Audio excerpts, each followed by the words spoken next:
Alors, bonjour à tous. Merci de vous être connectés pour ce webinaire sur un gros sujet qui sont les API bancaires.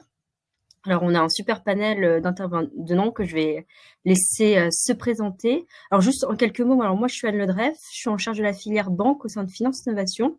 Je pense que vous devez tous nous connaître, mais Finance Innovation, on est une association qui a le statut de pôle de compétitivité et qui a pour objectif de rassembler les acteurs de la finance, grands groupes, fintech, institutionnels, académiques, ESN, etc., autour de l'innovation. Et c'est dans ce contexte-là qu'on organise régulièrement des matinales et des webinars sur des thématiques d'actualité qui peuvent être liées à l'innovation, aux acteurs technologiques, etc. Alors, juste petit rappel avant de laisser la main aux intervenants. Nous organisons l'événement Insure Day le 19 novembre prochain au Parc des Princes. C'est un événement pour le secteur assurantiel euh, qui va aborder du coup toutes les grandes thématiques de ce secteur, donc de mon collègue Peter Elias. Et alors, juste pour vous rappeler que voilà, n'oubliez pas de vous inscrire et je mets le lien dans le chat. Alors, très bon webinaire à tous. Vas-y, Achraf. Merci beaucoup, merci Anne. Bonjour à tous. Merci d'être présents nombreux à ce webinaire. Très heureux de vous accueillir aujourd'hui pour ce webinaire d'actualité sur comment améliorer les API bancaires, quelles sont les meilleures pratiques pour les rendre plus robustes, sécurisées et faciles à intégrer. Bien sûr, le sujet est important puisqu'il est au cœur des questions liées à la compétitivité des acteurs de la chaîne de valeur des services financiers, avec des débats et des négociations parfois tendues sur le partage des données et de la valeur entre les acteurs traditionnels, l'écosystème des fintechs et parfois même entre les fintechs elles-mêmes. Donc, le là est tout de même donné par le régulateur avec la DSP2, puis maintenant la DSP3, et les enjeux pour tous les acteurs sont absolument considérables. Pour en parler, des experts pour lesquels la question des API est au cœur de leur activité économique au quotidien.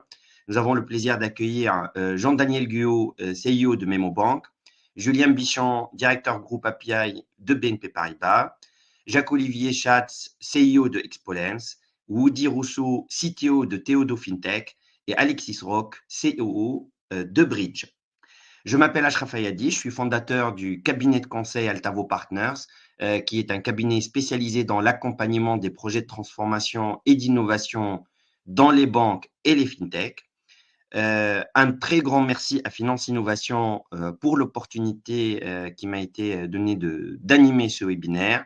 Et sans tarder, je vous propose de commencer tout de suite.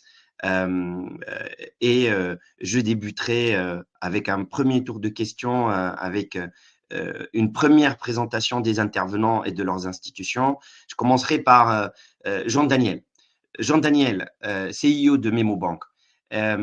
D'abord, MemoBank a un ADN un peu particulier, un ADN unique lié au monde du e-commerce notamment. Est-ce que vous pouvez nous partager comment l'utilisation des API pour fournir des services en temps réel représente pour vous et pour vos clients un enjeu, par exemple, en termes de gestion de trésorerie? Je sais que le sujet vous tient à cœur. À vous la parole. Merci Achraf. Effectivement, MemoBank, c'est une banque donc du coup de plein exercice qui a obtenu sa licence de la BCE en 2020. Et on a une particularité, c'est que non seulement on a obtenu cette licence from scratch, mais on a aussi créé tous nos systèmes informatiques from scratch.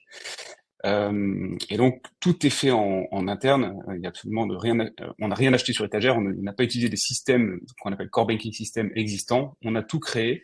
Et pourquoi on l'a fait? Parce qu'effectivement, nous, on vient d'un monde où qui était du e-commerce, la gestion de flux, gestion de pas mal de complexité.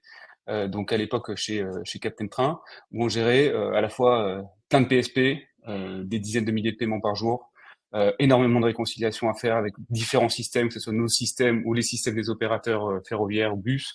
Bref, un énorme bazar qu'il faut réconcilier. On ne s'est pas senti aidé sur la question à l'époque. On a dû tout faire aussi à la main, créer nos propres systèmes de réconciliation, essayer de faire sens de toutes ces informations et de tous ces systèmes, en y arrivant tant bien que mal. Alors que si on était parti avec des partenaires, et notamment des partenaires bancaires, avec une vraie API, avec les moyens en fait d'automatiser tout, ça nous aurait simplifié la donne. Donc quand on a pensé au système de MemoBank, on avait évidemment ça en tête, l'idée de pouvoir gérer tout ça en temps réel, la réconciliation en temps réel, faire du paiement en temps réel, etc. Et donc MemoBank, c'est une banque qu'on a repensée pour l'instantané, et on pense que le futur de la banque et le futur évidemment des PME, c'est leur capacité à bien gérer les paiements. Parce que le monde s'est complexifié, parce que le monde va beaucoup plus vite, parce que on a des concurrents dans le monde entier qui, en tant que PME, quoi, hein, qui eux ont accès à des systèmes qui sont souvent bien meilleurs, et que la capacité d'être payé vite et de payer vite est en fait une vraie arme et un vrai différenciant concurrentiel. Et donc, on veut armer les PME européennes avec le même genre de choses et le même genre d'outils. Donc, il y a évidemment la partie bancaire moderne qu'on peut utiliser, collaborative avec l'interface, etc. Et donc, évidemment, on apporte, j'espère, une expérience client bien meilleure que ce que peuvent faire les banques traditionnelles sur ce sujet-là. Mais il y a aussi, il ne faut pas oublier la partie API qu'on a mis en place. On distingue deux types d'API, hein, l'API pour les tiers, dont on parlera évidemment, mais nous, l'API la plus utilisée, c'est l'API qu'on appelle Premium, qui est l'utilisation par nos propres clients en direct de l'API. C'est-à-dire qu'au lieu d'utiliser un clavier et une souris, j'utilise l'API de la banque, j'utilise des robots pour faire de la réconciliation automatique, pour automatiquement être notifié de mes paiements en temps réel et pouvoir faire des actions ensuite, que ce soit de la réconciliation, que ce soit d'autres paiements. Enfin, les cas d'usage sont quasiment infinis. Et aujourd'hui, ça représente 55% de notre usage. Donc c'est pas rien. C'est la majorité de notre usage aujourd'hui. C'est pas des personnes qui utilisent leur clavier, leur souris. Ce sont leurs propres systèmes informatiques qui nous utilisent. Donc c'est pour ça qu'on pense que c'est vraiment le futur. Bien sûr qu'on aura besoin toujours d'humains, bien sûr qu'on aura besoin de toujours regarder des écrans et de faire des choses, mais une énorme partie de ce traitement humain aujourd'hui est vraiment inutile, pas nécessaire, et peut tout à fait passer par des systèmes. Et donc voilà, on essaye de faire rentrer toutes ces PME aussi dans cette et de les former hein, d'ailleurs, parce qu'il faut faire quand même pas mal de pédagogie sur le sujet, puisque en fait c'est quelque chose qui est assez récent. D'accompagner ces PME vers beaucoup plus de productivité et d'utiliser la banque non pas enfin de pas voir la banque comme un frein à justement tous ces sujets, mais plutôt un partenaire sur toute la partie paiement. Merci beaucoup, Jean-Daniel. Je me tourne vers Julien Bichon, directeur groupe API de BNP Paribas. Bien sûr, avant de pouvoir commencer à, je dirais, faire le décompte de la valeur qu'on crée pour les clients, il faut s'assurer de la qualité de ces API que l'on met à disposition. Et quels sont les principes directeurs de développement d'une API de haute qualité selon les normes et la façon de faire de BNP Paribas? Merci Sacha pour la question. Alors il y a deux questions dans la question. Il y a effectivement mon rôle au sein de BNP Paribas. Je pense que c'est important avant d'adresser la deuxième question sur les principes directeurs du développement. Ma mission au sein de BNP Paribas, je pense que j'ai pas forcément besoin de présenter cette banque commerciale, hein, la première en Europe notamment. Ça s'articule autour de trois axes. La première, c'est d'assurer la production mutualisée et le maintien en conditions opérationnelles de l'ensemble des offres d'API management du groupe sur l'ensemble du cycle de vie de l'API. Ça veut dire que en centrale, on a une DSI en centrale et on met à disposition des entités partout dans le monde, des entités de BNP Paribas, des solutions sur étagère, que ce soit par exemple la solution d'API management, APJ en l'occurrence, des solutions de référentiel, de sécurité, des formations, etc., que l'on met sur étagère. La deuxième activité principale de mon équipe, c'est d'accompagner ces entités, nos métiers, dans l'adoption et l'adaptation de ces offres à travers notamment un accompagnement dit de proximité à travers des formations que l'on met sur étagère, toutes les entités n'ayant pas la même maturité, n'ayant pas les mêmes besoins parfois. C'est vraiment un accompagnement sur mesure pour des solutions dites sur étagère et des solutions communes. Et puis le troisième point, non pas des moindres, et c'est relatif à ta question, c'est avec les parties prenantes, les équipes de sécurité, les équipes d'architecture, c'est garantir la sécurité et la qualité de ces API produites dans la banque, dans le strict respect, dans le respect des normes et standards du groupe. Ça passe par notamment une autorité de design qui est en œuvre dans un certain nombre de grandes entreprises. Je l'ai constaté par exemple au sein du collectif API Thinking, et ça passe aussi par une forte proximité avec les entités du groupe.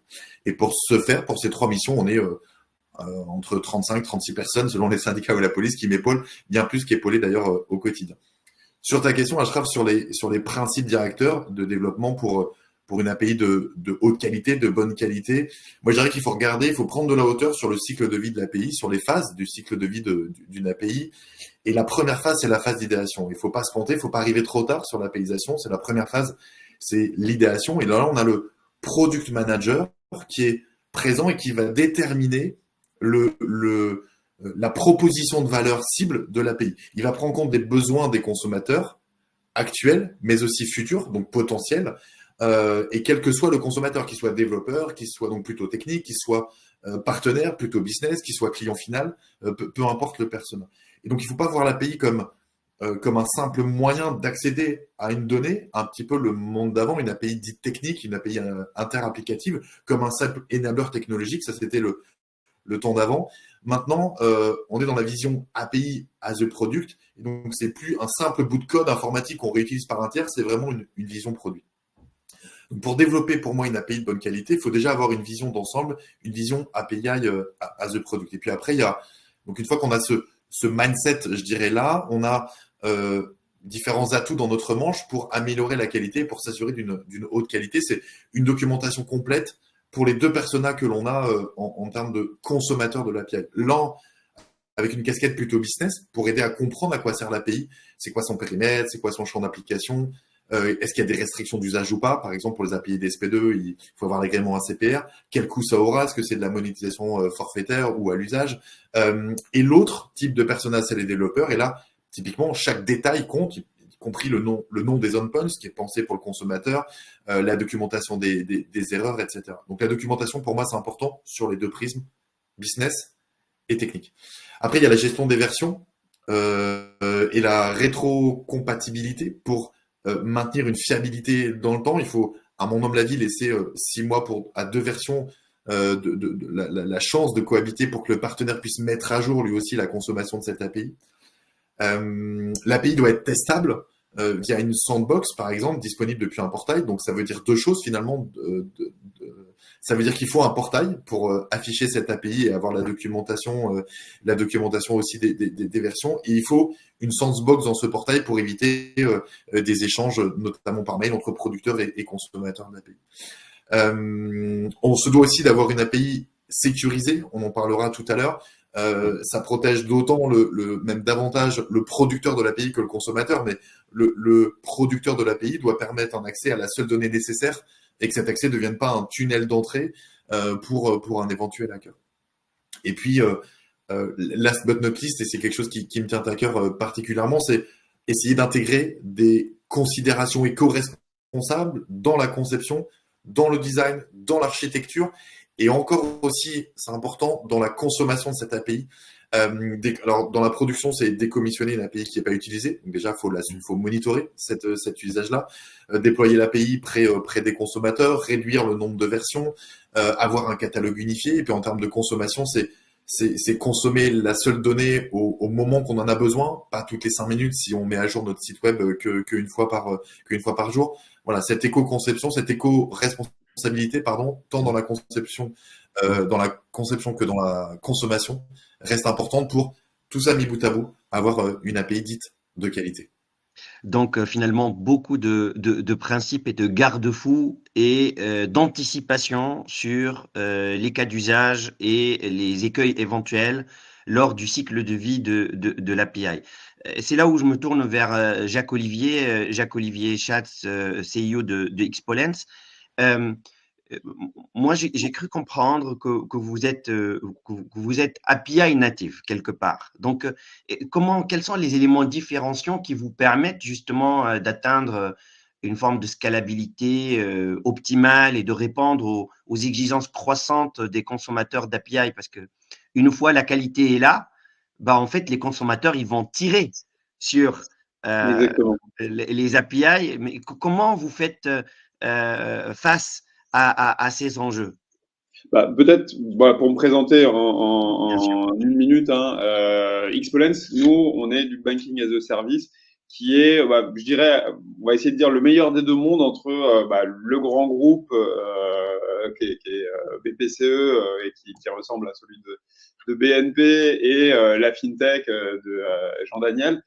Nous, on est 100% API, c'est-à-dire qu'on n'a pas du tout d'interface sur lesquelles les gens peuvent venir consommer notre banking as a service. Banking as a service, c'est globalement une grosse boîte de Lego avec tout un tas de briques de paiement que les gens peuvent venir utiliser, que ce soit du paiement entrant, du paiement sortant, qui vont vous permettre de construire un peu ce que vous voulez. Pour vous donner 4 exemples rapidement, on sait facilement créer aujourd'hui une néobanque. On a créé un certain nombre de néobanques, notamment cette année. On a des use cases avec des directions administratives et financières aussi et des trésoreries en termes de paiement entrant, de paiement sortant. On travaille avec des sites de paris en ligne qui, eux, vont venir consommer nos API pour pouvoir payer directement et instantanément les parieurs. Et on travaille aussi avec des marketplaces. On s'appuie globalement sur 3 piliers. Le premier, c'est notre asset techno. Et je reviendrai un peu là-dessus, mais c'est justement notre capacité à pouvoir être scalable. Notre agrément vis-à-vis de l'ACPR. Alors, contrairement à Bevobank, nous, on n'est pas une banque, on est un établissement de monnaie électronique et établissement de paiement. Sur un niveau de complexité d'API qui nous permettre, avec de l'accompagnement, de pouvoir créer tout un tas de choses. Et à l'inverse, on a aussi cette capacité, et Julien le disait, et je suis complètement d'accord, pour certains qui viennent chercher de la simplicité, de pouvoir, sur certaines parties, utiliser toute cette simplicité. Pour répondre à ta question maintenant sur la partie scalabilité, on a un tout nouveau core banking system. Alors, tout comme Jean Daniel, nous, on l'a redéveloppé. Il est neuf de ce début d'année. Et il a été créé complètement microservicé. Microservicé, c'est-à-dire qu'on a mis des briques qui sont relativement indépendantes. Alors, bien évidemment, qui se parlent parce que le temps réel est extrêmement important dans notre monde, mais qui sont en capacité d'évoluer de façon indépendante. Une brique pour créer des cartes, une brique pour les paiements cartes, une brique pour les mouvements SEPA, une brique pour la tenue de compte, une brique pour l'onboarding.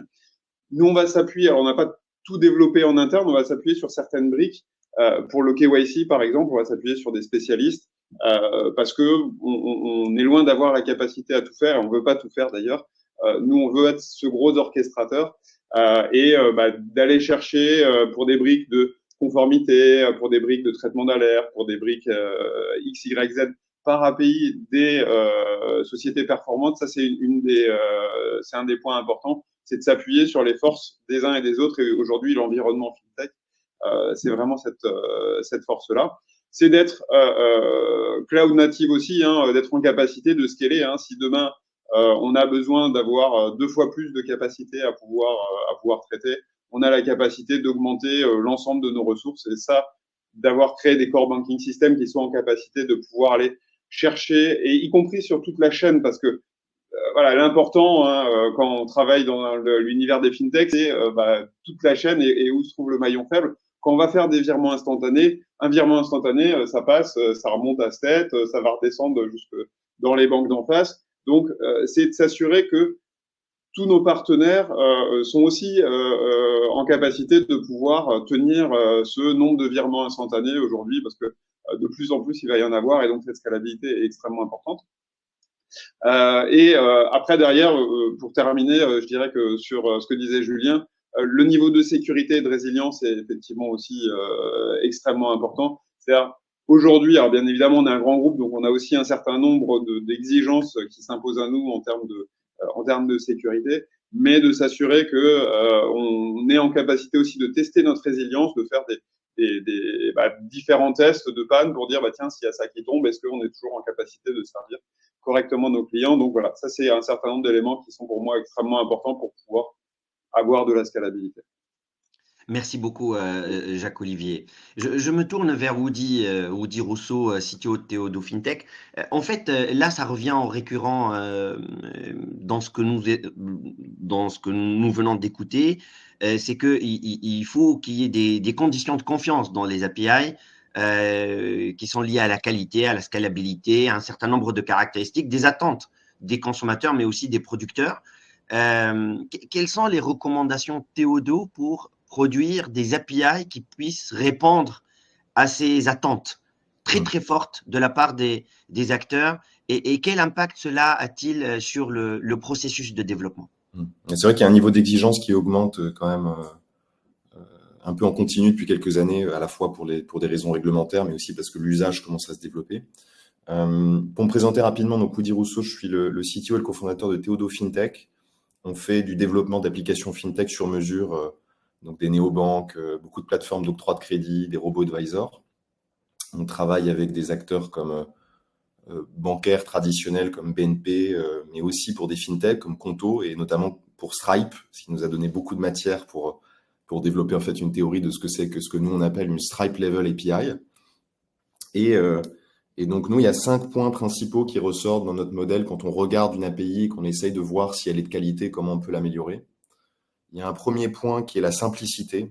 En fait, c'est-à-dire que les développeurs sont super exigeants pour intégrer une API. Donc, on a une sorte de checklist qui nous permet de savoir en fait si une API est bonne. D'ailleurs, ces checklists sont enforçables maintenant par des outils qu'on appelle des outils de lint d'API. Donc, on est capable d'intégrer en fait dans le flux de développement la vérification d'un certain nombre de critères sur la simplicité de l'API. On a un deuxième critère important qui est souvent mal fait, qui est ce que nous on appelle la composabilité. C'est-à-dire si je prends un exemple, je suis une institution qui offre des offres de crédit, par exemple, et je vais avoir une API de crédit micro, un peu crédit coup de pouce, et de l'autre côté, j'ai une API BNPL. Les deux ont des besoins de KYC, et donc la question, c'est est-ce que j'ai quelque chose de composable ou est-ce que chaque API propose son système à lui de KYC que je dois intégrer, plutôt que d'avoir une API de KYC dédiée et ensuite mes API spécifiques au crédit. Donc, il y a un vrai sujet de comment mes API, mon offre globale d'API s'imbrique les unes avec les autres. On a la praticité, et donc là, ça rejoint ce que disait Julien sur les outils qui sont mis à disposition, le portail, l'API management pour les développeurs. On a la défensivité qui part du principe qu'une API marche jamais exactement comme elle est censée fonctionner. Il y a des edge cases, il y a des cas limites. Comment est-ce que l'API gère ces cas limites et rend facile le fait de les gérer? Et puis, on a l'évolutivité, c'est est-ce que cette API évolue avec le marché sans causer de breaking change et de cassures qui font que ceux qui l'ont intégré se prennent les pieds dans le plat. Et donc, pour finir, peut-être ce côté Stripe Level, ce qui m'avait vraiment marqué, moi, quand j'ai commencé à me passionner pour les API, c'était une métaphore justement qu'utilisait Stripe qui montrait la photo d'un pain qui est en train de cuire au four quand ils fabriquaient une API. C'est-à-dire qu'ils mettent énormément de soins dans leurs API, qui voient vraiment comme des produits. Ça rejoint le côté API as a product. Et ça m'avait marqué parce que quand on a travaillé avec eux, ils passaient 30% des sprints de développement sur la documentation. Ce qui paraît dingue parce que généralement, le standard que moi je vois chez les équipes, c'est que je fais ça en fin de journée quand j'ai le temps. Là, il y a vraiment, c'est un poste de temps majeur pour un développeur Stripe de documenter l'API et de faire quelque chose qui est super simple à intégrer. Merci beaucoup, Woody. En effet, il y a des enjeux d'architecture et il y a des enjeux de documentation extrêmement importantes. Traditionnellement, je l'ai vu également durant toute ma carrière dans le secteur bancaire et dans les fintechs. La documentation, c'est le parent pauvre des projets. Et merci beaucoup d'avoir insisté sur ce point qui est, je dirais, un best practice à noter. Il faut toujours dédier beaucoup de temps pour la documentation. La documentation est autant importante que le développement des API elles-mêmes. Alexis Roch, CEO de Bridge. Vu tout ce qu'on vient d'entendre, comment Bridge met-elle des process robustes et des KPI pour surveiller, améliorer les performances de ces KPI, notamment sur les paiements et les données bancaires? Parce que là, OK, tout le monde demande des exigences élevées et des attentes très, très fortes. Mais il faut savoir mesurer dans le temps dans quelle mesure ces attentes ont été servies conformément à ce qui est attendu ou pas. Comment vous le faites en fait chez Bridge? Ouais, et puis c'est hyper important parce que Nous, chez Bridge, on est complètement dépendant des API qui sont mises à disposition par les autres acteurs auxquels on est connecté. Donc là, il y a certains qui ont leurs propres API et qui peuvent fournir leurs services, entre guillemets, de façon autonome. Nous, on est complètement dépendant des autres. Donc, c'est d'autant plus important de bien pouvoir mesurer et de pouvoir agir. D'abord, peut-être que je peux vous présenter Bridge en quelques mots. Donc, nous, on est une FinTech leader en France de l'accès à la donnée bancaire. On est le premier acteur en Europe à avoir reçu l'agrément d'établissement de paiement en 2018. Et donc, nous, depuis 2018 et même depuis 2011, avec notre ancienne société Bankin, on a vu toute l'évolution des techniques d'accès aux données bancaires, qui est venu du scrapping, puis des premières API, puis des évolutions des API. On a déjà parlé avec leur versionning, les nouveautés, les nouveaux endpoints, les nouvelles documentations. Enfin, on a vu un peu toute l'évolution de ces choses-là. Donc, on connaît bien ce sujet-là. Notre agrément, il nous permet de faire deux choses chez Bridge, dont on pourra discuter. La première chose, c'est de lier en continu des comptes bancaires, des données bancaires de particuliers ou d'individuels, enfin de professionnels, à des services tiers. Donc, pour automatiser la comptabilité ou pour automatiser la distribution de crédit ou autre. Et d'autre part, on peut rendre le paiement par virement bancaire aussi simple qu'un paiement par carte bancaire. Donc, ça permet de compléter l'arsenal des moyens de paiement qui sont mis à disposition d'un individu ou d'une société. Et donc, comme on l'a déjà dit, la qualité de service qu'on peut offrir aujourd'hui à nos utilisateurs, elle dépend de l'ensemble des API qui sont sur la chaîne de valeur. Donc, nous, on édite déjà une API. Donc, on applique, en tout cas du mieux qu'on peut, tout ce qui a été dit avant. La documentation, chez Bridge, elle est critique.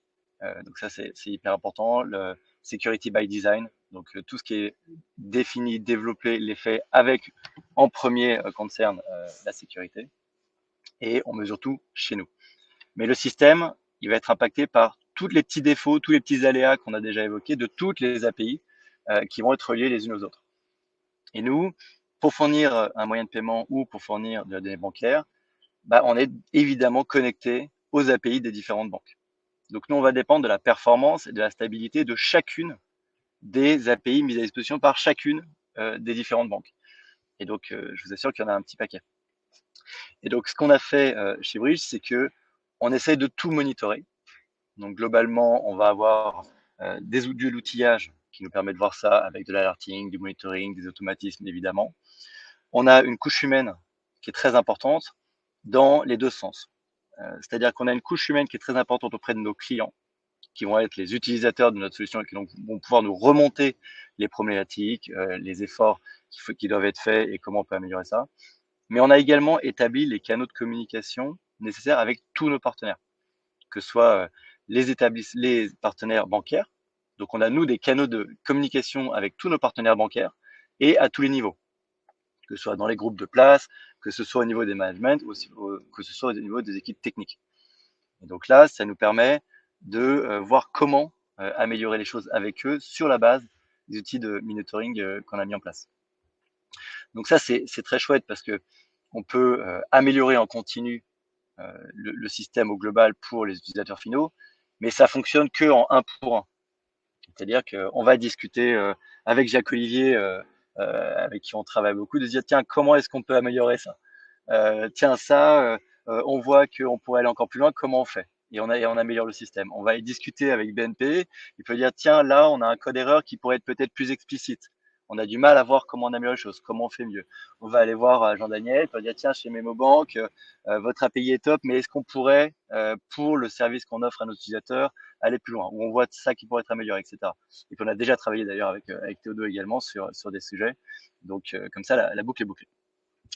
Mais du coup, ce qu'on a fait aussi, c'est qu'on a publié il y a quelques mois une étude faite avec les autres sociétés comme la nôtre pour qu'on se mette tous d'accord sur ce que veut dire une API performante. Parce qu'on l'a vu, il peut y avoir aussi des définitions un peu différentes. Et donc, ce qu'on a fait il y a quelques mois, c'est qu'on a publié cette étude de façon indépendante pour que ça puisse montrer toutes les facettes de la performance des API, voir les statuts qu'on récupère, les différences entre les différentes API et autres, pour qu'on puisse avoir un socle commun, pour qu'on puisse avoir ce socle commun et qu'on construise dessus pour que, au final, tout l'écosystème s'améliore. Puisqu'encore une fois, nous, on ne pourra offrir à nos clients un service optimal qu'une fois que toutes les composantes de cet écosystème auront un fonctionnement optimal.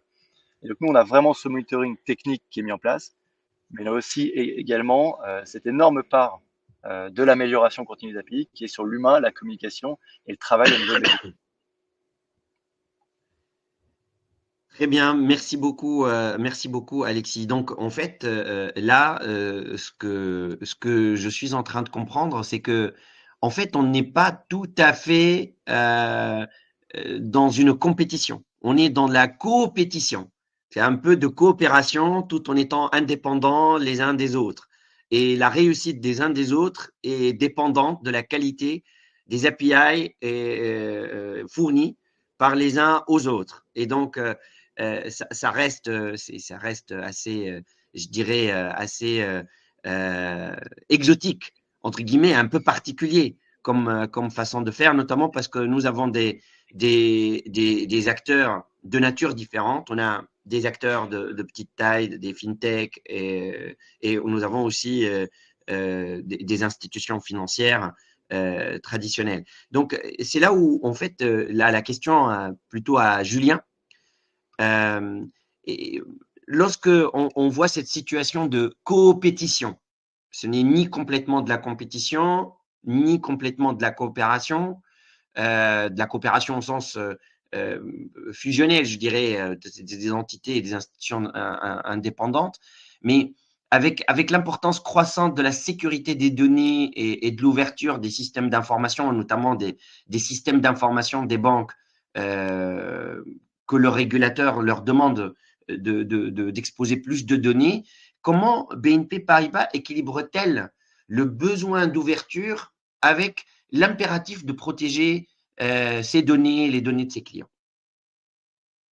Julien? Quoique nous avons perdu Julien, me semble-t-il. J'ai l'impression qu'il est figé, effectivement. Oui, il est absolument figé. Peut-être un problème de l'API Livestorm. Je sais pas. Pour le coup, Jacques-Olivier,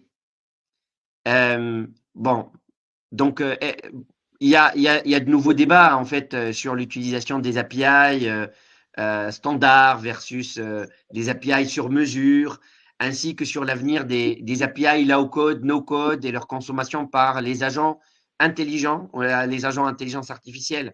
C'est quoi votre vision, votre perspective sur ces tendances chez Xpolens et comment est-ce que vous vous y préparez en fait? Je pense qu'on est effectivement en train d'aller dans les deux sens.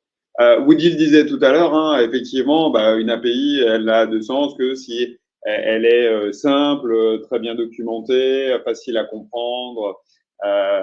Et en même temps, d'un autre côté, on a aussi des clients qui viennent pour avoir besoin d'un très grand niveau de finesse, de paramétrabilité, de pouvoir faire exactement ce qu'ils veulent faire de l'API. Et en l'occurrence, nos API permettent d'avoir un niveau de finesse assez fort. Et donc, on est dans ce monde-là où on va être en capacité d'amener de l'accompagnement sur du sur-mesure qui va pouvoir faire des systèmes complexes et à l'inverse, de plus en plus d'acteurs qui viennent chercher aussi de la simplicité. Et quand on dit de la simplicité, c'est de se dire, tiens, finalement, il y a plein de use cases. Alors, je vais vous en donner quelques-uns. Hein. Les cryptos, tiens, moi, je voudrais pouvoir faire une carte qui permette de payer ces cryptos. Les assurances qui vont vous dire, tiens, moi, je voudrais être en capacité de pouvoir payer automatiquement le reste à charge et que ce soit pas mon client qui puisse le faire, etc., etc. Et donc, tous ces acteurs vont venir chercher un niveau de simplicité pour commencer. Les directions administratives et financières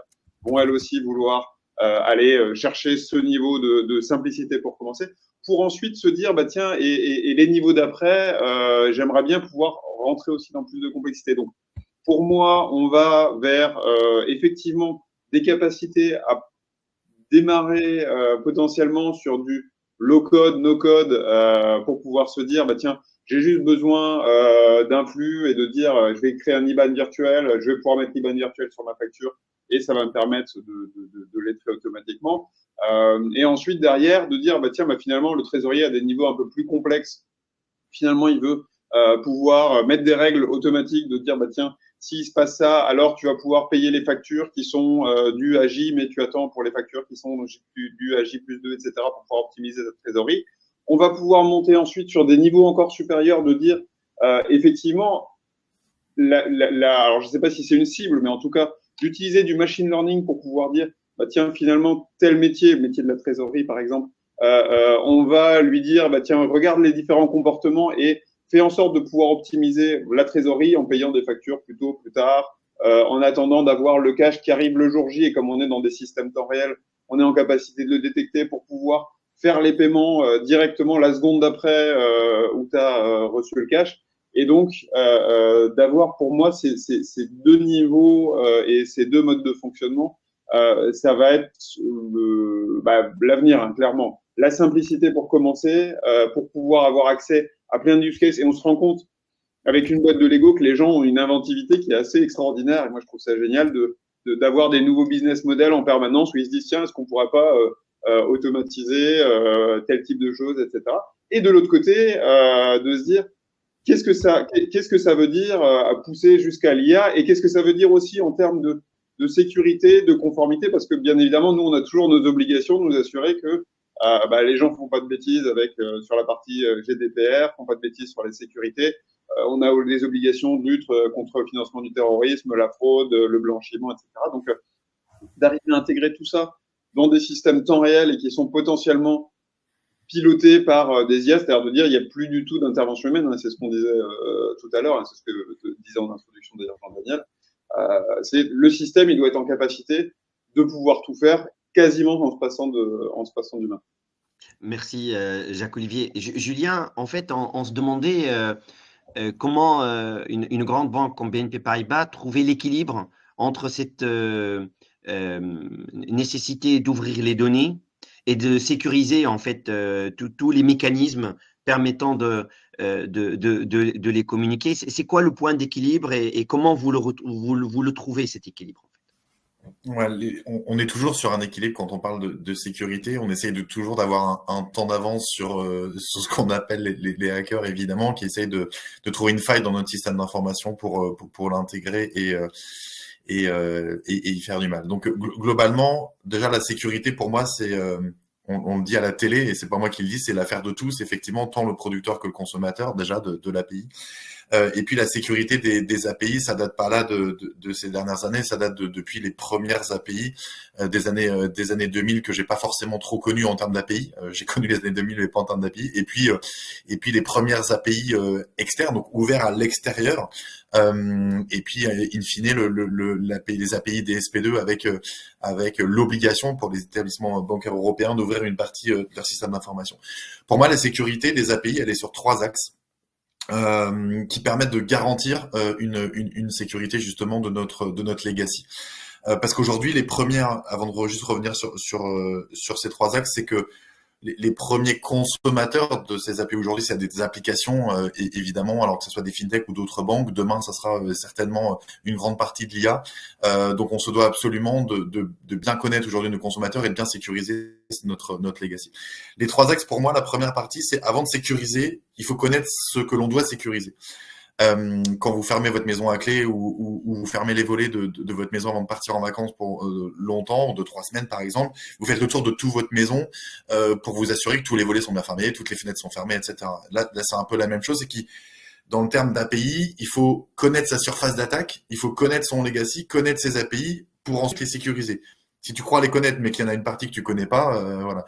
Gartner considérait, alors je crois que c'est une étude qui date de l'année dernière, mais je m'en sers encore dans les webinaires, c'est que Gartner considère qu'il y a 50% des API qui sont pas connus dans les grandes entreprises. C'est énorme. C'est énorme. Ça veut dire que c'est des API qui n'ont pas été décommissionnés, des API qui ne sont plus utilisés par des consommateurs reconnus et donc qui pourraient être une faille de sécurité potentielle. Donc connaître sa surface d'attaque, ce qu'on appelle le discovery, c'est important à travers la captation des flux Internet, à travers les usages des domaines, des noms de domaines sur Internet, à travers nos solutions d'API management, évidemment. Et encore, c'est a priori le périmètre que l'on connaît le plus. Ensuite, une fois que l'API, qu'on connaît notre surface d'attaque, on va la sécuriser. Sécuriser ce qui est déjà en production, ce qu'on appelle la threat detection, le top 10 OWASP, à chaque fois, j'arrive pas à le dire du premier coup, pour s'assurer d'éviter des attaques Bola, faire tout un tas de contrôles, notamment sur le top 10 OWASP. Et puis après, donc ça, c'est les API qui sont déjà en production. et les API qui ne sont pas encore en production, qui sont en fin du cycle de vie de l'API, avant la mise en production. On va faire ce qu'on appelle le dynamique, l'active testing. On va faire en sorte d'avoir des tests de sécurité avant de les mettre en production pour alimenter notre legacy avec des API dites de qualité, parce que pour moi, la sécurité fait partie de la qualité et partie intégrante de la qualité d'une API. Donc, si on fait ces trois missions-là, ces trois activités, discovery, threat detection et active testing, je considère qu'on sécurise notre legacy en termes d'API. Merci beaucoup, Julien. Jean-Daniel, en fait, la question des enjeux qu'a posé la DSP2 pour les acteurs existants, aujourd'hui nous renvoie à ce qui vous attend, à ce qui nous attend pour la DSP3. Comment vous vous êtes préparé pour cette DSP3? Quel défi elle présenterait pour vous, mais quelle opportunité elle présenterait pour vous lorsque on regarde un peu dans le rétroviseur ce qu'a été la DSP2? Est-ce que c'est une nouvelle rupture ou c'est une continuité normale ou vous y trouvez d'autres choses en fait? Alors, c'est pas forcément facile de répondre à cette question, étant donné que nous, on n'était pas là pour la création de la DSP2, on n'existait pas encore, et effectivement, c'est la première fois qu'on vit ce petit processus de DSP3 d'évolution. Je vais être un tout petit peu provocateur sur la question, hein. Alors que pourtant on est une banque récente, nouvelle, basée sur les API, etc. Mais j'ai envie de dire c'est une continuité. Mais peut-être pour moi, la DSP3, c'est un peu la continuité de l'échec de la DSP2, quoi. Si on reprend un peu l'historique, c'est quoi? C'est dire, en gros, les banques ne s'ouvrent pas, donc on a un ensemble d'acteurs qui disent, bah nous, on a envie qu'elles s'ouvrent, ces banques-là. Donc on va les forcer par la régulation à ouvrir leur système. Pourquoi pas? Mais du coup, on dit aussi, par contre, vous allez devoir utiliser des formats. On va pas définir de standard, mais par contre, vous ne pouvez pas utiliser les standards que vous utilisez déjà. Vous allez devoir faire des choses nouvelles. Et on se retrouve dans une situation où des acteurs traditionnels doivent se remettre à recréer des nouvelles choses sans standard. Donc tout le monde est laissé un peu, des standards se créent un peu comme ça. Il y a deux, trois façons de faire aujourd'hui des API DSP2 à peu près standards, mais en fait, pas vraiment. Tout le monde est forcé de faire tant bien que mal quelque chose. Et à la fin, moi, mon constat, hein, je n'étais pas là pour la DSP2, donc je peux pas dire, mais mon constat, et on fournit une API DSP2 qui est de niveau top qualité, c'est que, d'une part, si moi, en tant qu'acteur de la banque, les acteurs qui ont demandé à ce que toutes les banques s'ouvrent, voilà maintenant 5-6 ans, nous demandent à nous, nouvelle banque, de payer pour avoir la chance de faire partie de ces agrégateurs, de tous ces services qui vont connecter les API et les SP2. Donc le truc fonctionne, à un moment, le régulateur a défini une règle d'accord, mais ce truc fonctionne peut-être un peu à l'envers. Et on a aussi tout un nombre d'acteurs qui utilisent ces API DSP2 ou qui se sont mis à utiliser ces API DSP2 en disant on va créer tout un monde de software basé sur la DSP2, que ce soit sur de la compta, sur la gestion de trésor, sur la gestion de factures, sur tout un ensemble de fintech qui se sont créés là-dessus. En fait, tous ces acteurs nous disent à nous, en fait, la DSP2, on veut plus l'utiliser, on veut se connecter chez vous en direct via d'autres API, on veut se connecter via edX, qui était déjà un service fait pour les tiers, hein, à la base, hein, qui existait avant, hein, qui existait et qui existe toujours, sur lequel de nombreux logiciels se connectent et fonctionnent très bien. Donc on se retrouve avec comme disait Jacques Olivier disait, enfin moi je trouve que ça va un peu dans tous les sens. C'est-à-dire que on est obligé d'avoir une connectivité sur EBIX, sur des spécificités d'EBIX, sur Swift, sur DSP2, maintenant DSP3 avec l'idée de se dire ah ben en fait comme il n'y a rien de standard, on va tout standardiser. Mais du coup, on va passer sur l'ISO 20022. Donc, en fait, en réalité, qu'est-ce qu'on est en train de faire? On est en train de faire du Swift. Enfin, le truc fonctionne un peu n'importe comment. J'ai du mal à voir de la cohérence là-dedans. Un ensemble de solutions, finalement, qui sont pas forcément satisfaisantes pour, justement, ces éditeurs de software qui utilisent des API pour tiers, et qui se retrouvent face à une complexité et à se dire en fait bah j'ai voulu résoudre, on m'a dit qu'on allait résoudre un problème, en fait j'ai un problème de plus quoi finalement parce que j'ai des API en plus à gérer, et à la fin personne n'est content. C'est-à-dire que à la fois nous nouveaux acteurs on n'est pas forcément contents parce que on nous demande d'investir énormément et même de payer ces acteurs qui vont se connecter à nous. Les acteurs qui, eux, se connectent, agrégateurs et autres, sont pas contents parce que, en fait, la qualité des API est pas forcément au rendez-vous, mais il fallait pas s'étendre à mieux parce que mettre du neuf sur du legacy, bah, ça reste du legacy. Les utilisateurs de ces propres API agrégation, bah, sont pas non plus forcément contents parce que la réalité, c'est que la plupart des API qui fonctionnent sont aujourd'hui de l'agrégation, on va dire, de relevé de compte, mais sur l'initiation de paiement, on n'est pas du tout encore. Un certain nombre de ces API d'initiation de paiement ne font pas de paiement instantané, donc à la fin, bah, ça sert à rien. Enfin bref, je trouve qu'il y a beaucoup de problèmes, et je suis pas certain qu'aujourd'hui la DSP3 règle tout ça, c'est-à-dire reprend le truc un peu du début en disant attendez, on a un ensemble d'acteurs. On a des éditeurs de logiciels, on a des agrégateurs, on a des banques, on a des PSP, on a des établissements de paiement, établissements électroniques. On se met tous autour de la table et on essaie de définir une solution qui fonctionne correctement pour tous. Là, aujourd'hui, à DSP3, j'ai pas l'impression, en disant qu'on va faire de la standardisation, qu'on va régler le problème parce qu'en fait, c'est pas standard, je suis pas certain qu'en fait, on règle le truc. Si je prends l'exemple de MemoBank, nous, par exemple, on est la seule banque en Europe à proposer des IBAN virtuels bidirectionnels. Donc il y a une représentation dans notre API. Ça a un impact sur tout ce qu'on propose en termes de produits API.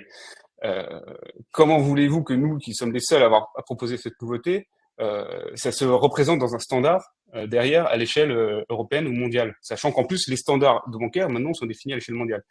Donc, j'apporte pas vraiment de réponse à cette question, mais je veux être un peu volontairement provocateur sur le sujet.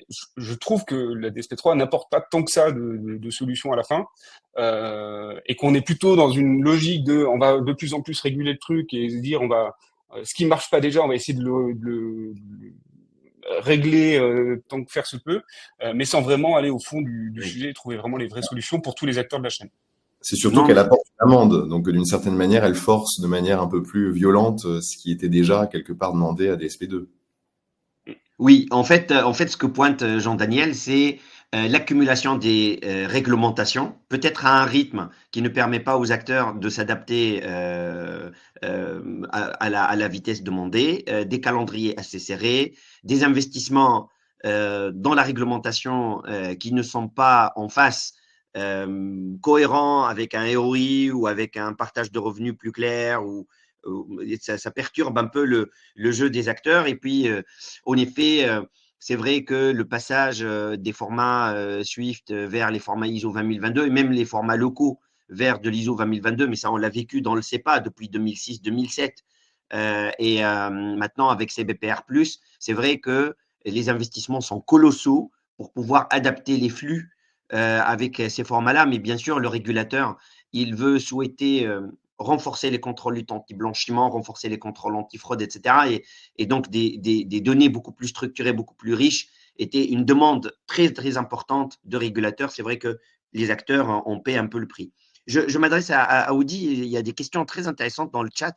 Et elles résonnent un peu avec ce qu'on avait envisagé de discuter sur, par exemple, l'évolution des API bancaires avec l'avènement de l'intelligence artificielle.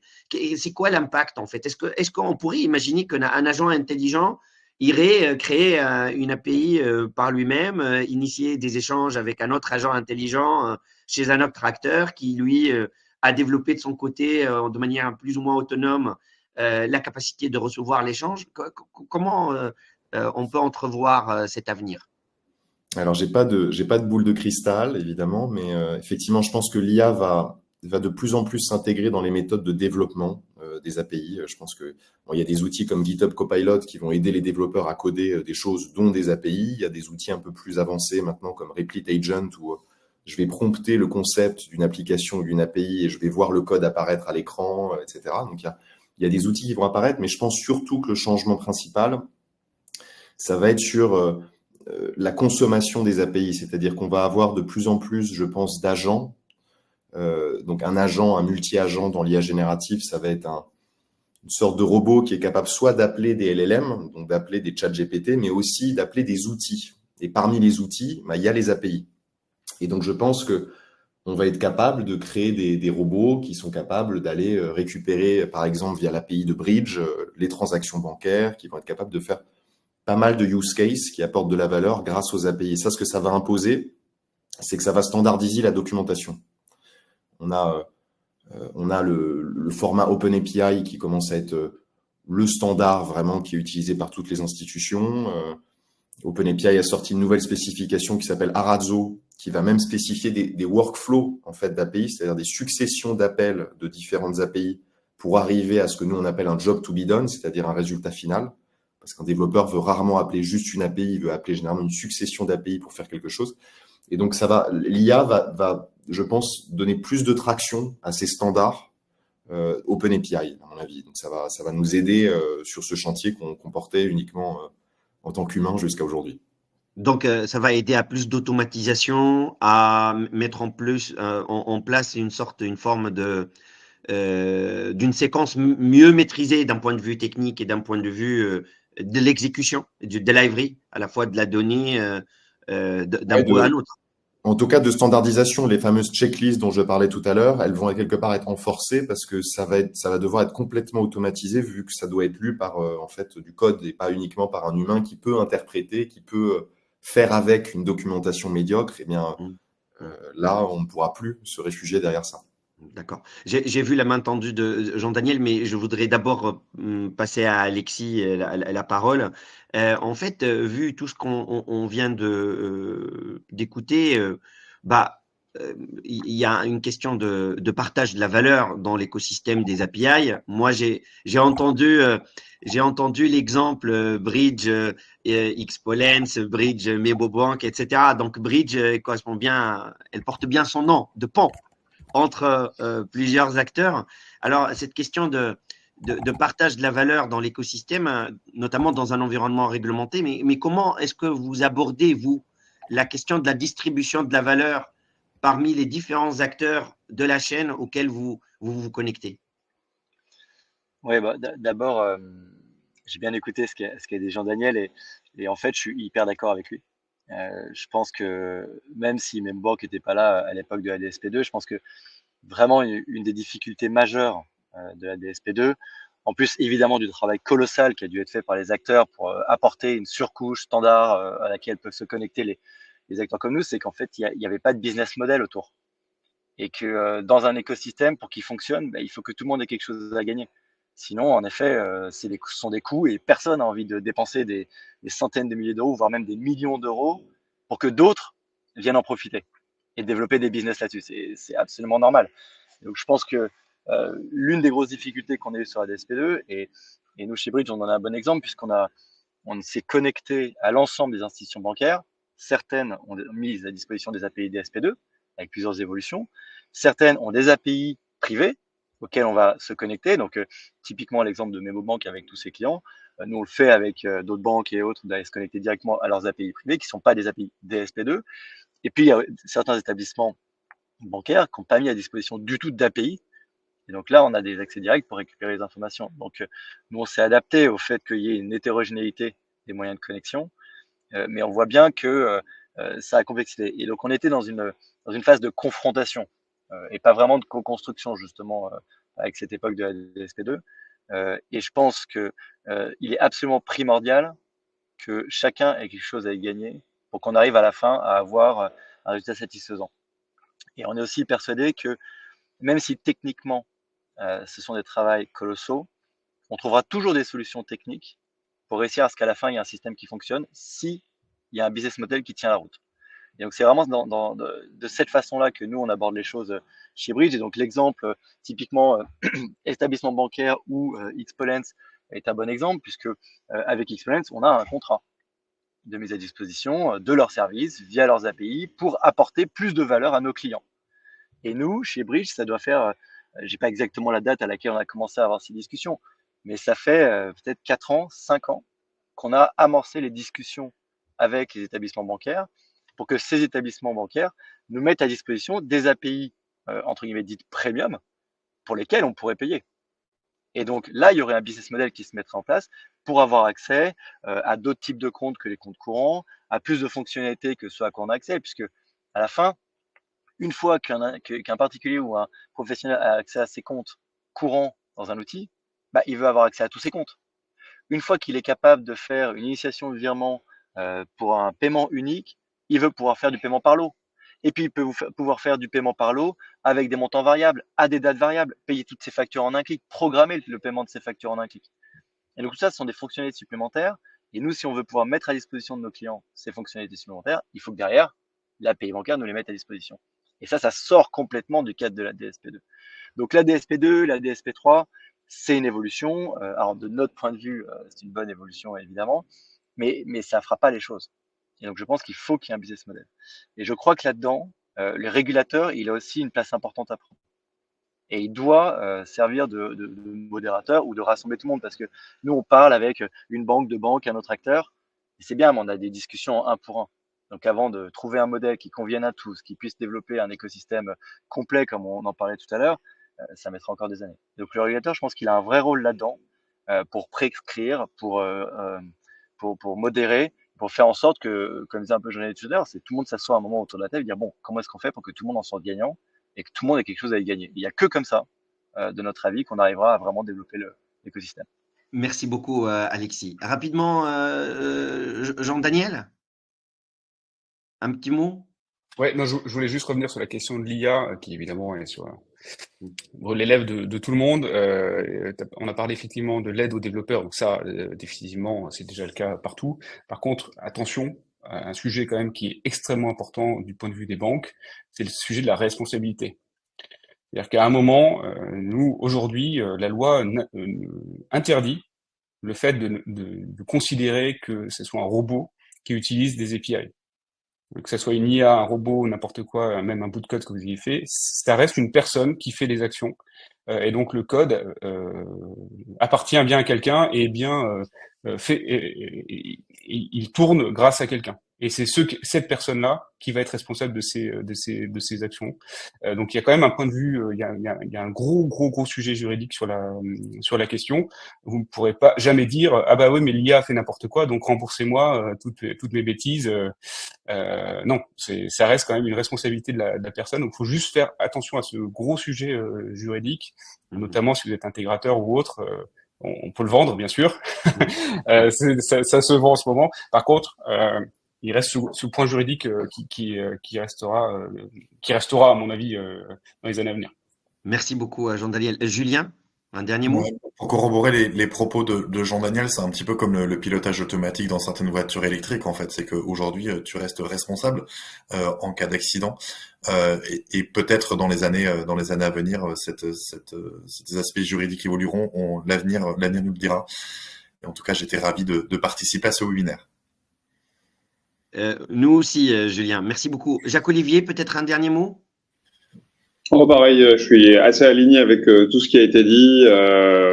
Pas forcément grand-chose. Effectivement, on va dans des ouvertures de sujets et des nombres de sujets qui sont croissants dans les paiements et entre la facturation électronique, etc. Je pense que ça va être dans les années à venir la DSP3. Alors, il y a beaucoup plus de régulation, mais en même temps, il y a beaucoup plus d'opportunités. Je pense qu'on va vraiment s'amuser dans les années à venir. Pour terminer, clôturer Woody, pour un CTO, dans un webinaire où on n'a pas beaucoup parlé technique, rassure-moi, tu n'es pas malheureux. Non. J'aime bien les API aussi pour le côté business et j'espère même que ça va de plus en plus devenir un sujet business monétisable pour pas que ce soit uniquement un sujet réglementaire. Absolument. Merci beaucoup. Merci à tous pour ce webinaire. J'y ai appris énormément de choses et je pense que l'enregistrement de ce webinaire fera date. Merci beaucoup. Merci à Finance Innovation. Je te passe la main, Anne. Oui, merci à tous d'avoir assisté à ce webinaire. Pour information, il sera disponible en replay sur notre chaîne YouTube et il y aura un post LinkedIn. Donc, merci à tous et je vous souhaite une bonne journée. Merci, au revoir. Au revoir. Merci beaucoup. Au revoir.